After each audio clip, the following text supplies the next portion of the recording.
Hello everyone, I'm Rick Carver. Welcome back to my story, A Travesty of Justice.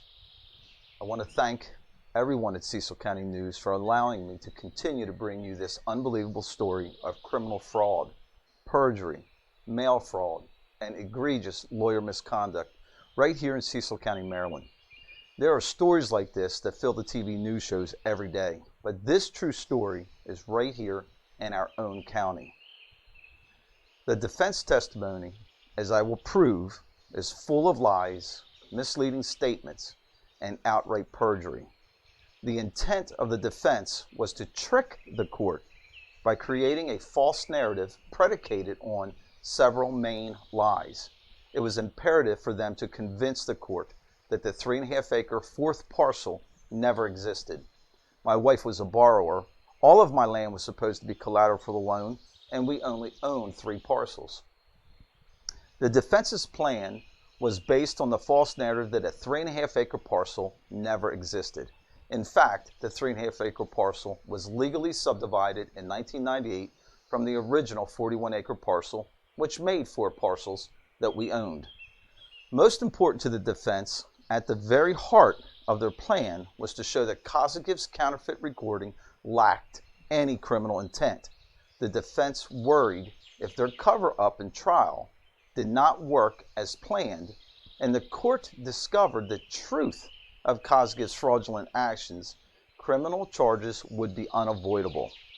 Furthermore, the statements made during trial by Dwight Tomey, the defense attorney, reinforced and supported Kozagiv's crimes and false narrative.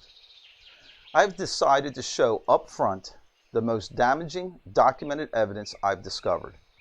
I'm sure this will help you better understand exactly what the defense was doing and why during the trial. As you follow me, you will have a very clear and concise understanding of Kozagiv's lies and blatant fraud. Remember, Global Title incorrectly recorded the non-existent 41-acre parcel legal description and a deed of trust. Furthermore, it was recorded with no map and parcel number and no tax ID number. Now, without these numbers being listed with it, a legal description is useless, and for sure a bank cannot legally use it for collateral. These identification numbers have to be listed together with the legal description in order to locate exactly where this land is located in land records and exactly how much land there is. Without the map and parcel numbers, how could a bank ever appraise the land that's being considered for the collateral and would be guaranteeing that loan? However, it is acceptable not to include the legal description with the recorded deed of trust as long as the correct tax parcel ID number with the acreage and or the map and parcel number is listed. A legal description without its accompanying parcel ID or the map and parcel number makes the land impossible to be considered for collateral. The court has the burden to make 100% sure of what is the legitimate land or parcels used for the bank's collateral, so no additional property is mistaken or fraudulently taken. Sound familiar? Fact is, the 3.5-acre parcel was the only collateral for the loan in question. It is easily found in land records. So the dynamic duo together, Kozagiv and Tomey, had to be extremely careful in trial not to reveal any information or documents listing the 3.5-acre parcel.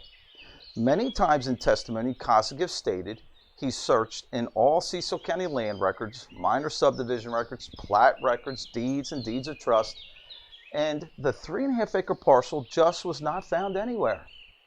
Could this have been a mistake? Maybe. A crime? No. No criminal intent? No crime. However, if it can be proven that Kozagiv did know and had knowledge of the 3.5-acre parcel, and it existed prior to filing his counterfeit deed of trust, and he decided for his own reasons to record his counterfeit deed of trust anyway, this action would be criminal fraud. And why would it be criminal fraud? Because he knew that the 3.5-acre parcel was the legitimate collateral all along, but he ignored those facts and recorded his counterfeit deed of trust for his own gain. This would prove criminal intent. Well, I can prove it, and it's time to connect some dots. Through the Freedom of Information Act, I recovered a lot of Kosygev's email communications between the bank's lawyers, Global Title, and himself. His files were ordered to be turned over to his friends at the Maryland Insurance Administration because of a complaint I filed with them against him. After a year and a half, I received them. His friends at Maryland Insurance Administration refused to investigate anything criminally. In another episode, I'll take on the Maryland Insurance Administration and prove to you how ignorant and biased they treated me and how far they went to protect John Kosygev. Let's review this title insurance claim letter again from the bank's lawyers. This insurance claim was sent on May 28, 2010 from Priscilla Ray, one of the bank's lawyers, a couple of months before Kosygev recorded his counterfeit. Okay, now take a look at this. This is sent from Priscilla Ray to Kosygev asking for an update from her May 28th email. This email is dated June 22nd, 2010. 1 month before he recorded his counterfeit. You're now looking at an email chain. Look at the bottom first and we will progress upward. Kosygev to Priscilla Ray on Thursday, July 1st, 2010. This is a few weeks prior to his recording. Now Kosygev says to her, after reviewing this matter, the best and easiest way to cure any issues would be to re-record the deed of trust and add the wife's name to the first page and add the correct legal description. What? Remember? He added parcels. He never corrected the deed of trust. And what does he mean by stating he reviewed this matter? He testified that he researched all the land records. Now look at the next communication just above this one. It's on the same day, a few hours later, and Priscilla Ray confirmed to Kosygev, sure, it sounds like a plan. And she will hand carry the original deed of trust to him. Oh, so Kosygev already made this plan without looking at the originals? Friends, please look close at the next email above. This is very important. It's a few days later on July 6, 2010 at 4:10 p.m.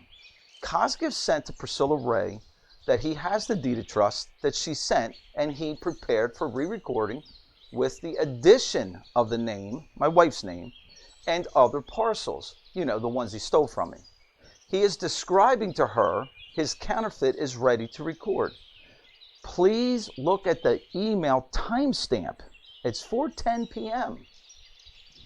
Okay, you are now looking at an email from Kosygev on the same day, July 6, 2010, sent at 4:46 p.m.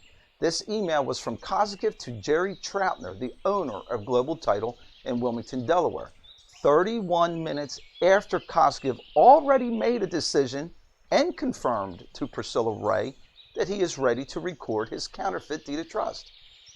As said in the email, this claim involves a deed of trust that had a legal description that described only one parcel out of 4. Can you pull your file and forward a copy of your title commitment? There it is, folks, the smoking gun. John Kosygev admits in writing to knowing there are 4 parcels. This is proof that Kosygev made his decision to record the counterfeit knowing the 3.5-acre parcel existed. This questions whether he did any research at land records at all. Remember, this is from Kosygev's own files prior to his July 22, 2010 counterfeit recording. The next set of emails show John Kosygev's criminal intent. On the left, we looked at this email a minute ago. Kosygev to Jerry Troutner, the owner of Global Title. Kosygev admits to having knowledge of the 4 parcels prior to recording his counterfeit. On the right is an email from Kosygev to Jerry Troutner again, but this one is 9 months after he recorded the counterfeit on April 4th, 2011 at 6:22 p.m.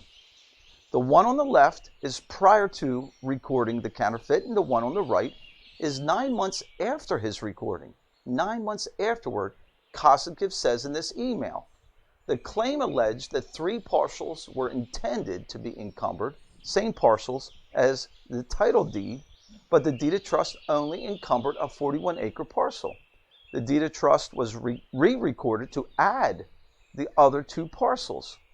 But now there is some question as to what parcels were intended to be encumbered. Could you have someone review your file to see what instructions your office received with regards to the property to be encumbered and why only the 41-acre parcel was listed in the deed of trust? It appears Cosgives has started to cover up his criminal actions. Seems like Cosgives is starting to worry about something. The next couple of email communications I have to show you are all telling. Man, oh man, the files I received from the Maryland Insurance Administration are just a treasure trove of truth and facts. This email is from Cosgives to Ken McFadden, who was the chief attorney for the bank. It's on April 4th, 2011 at 6:22 p.m.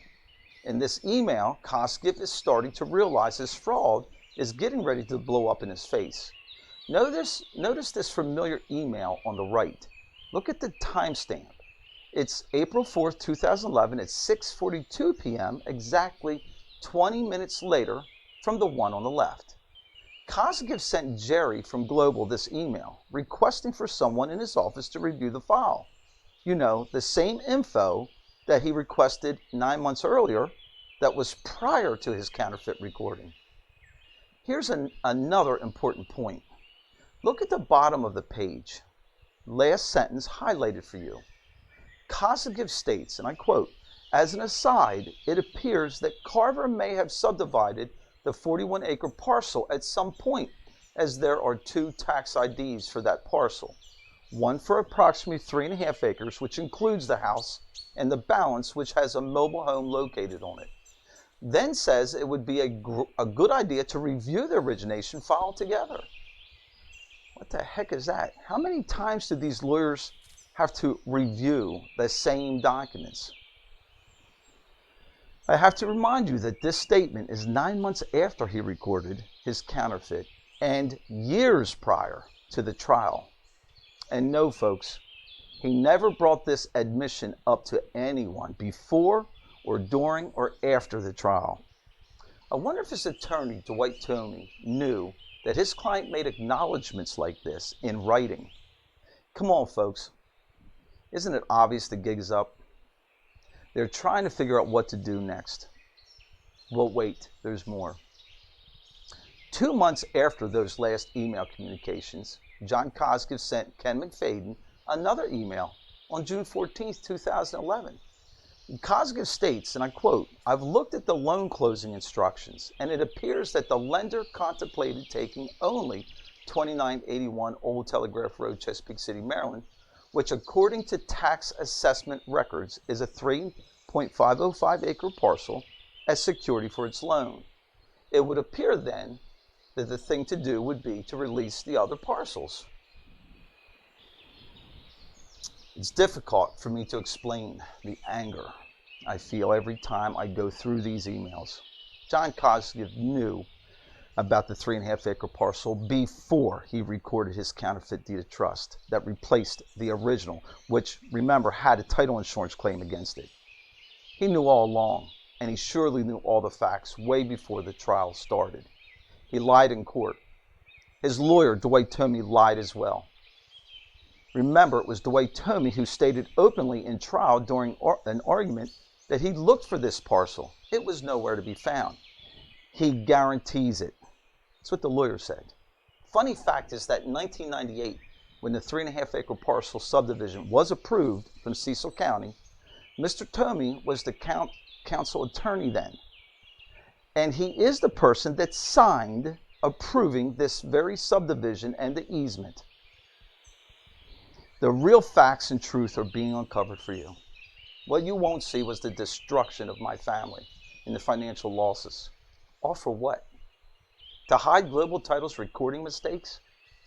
To change and hide the facts and the truth of those mistakes so a $560,000 insurance policy didn't get paid? Cosgives killed a multi-million deal of mine. which was ready to go to settlement when he changed my deed of trust and stole all of my land. He did this by conspiring and executing criminal fraud, mail fraud, and fraud on the state and county land records office, and fraud on the court, including perjury. I have to say, nothing is better than listening to a lie when you already know the truth. After watching this episode, you won't want to skip the next one. You will easily spot the defense lies and the false testimony and the perjury. In coming episodes, I will bring to you details of Cecil County Executive McCarthy and County Attorney Jason Allison with their involvement in my story. You'll be surprised. Also, Maryland Attorney General's Office and the Maryland Insurance Administration, how they protected this powerful insurance executive. Last but not least, our very own Cecil County State's Attorney James Delmeyer. What could possibly be the reason he stays so silent, keeping Kozigev away from any criminal investigations? I'll share with you my communications from him and how he has responded. Thank you very much.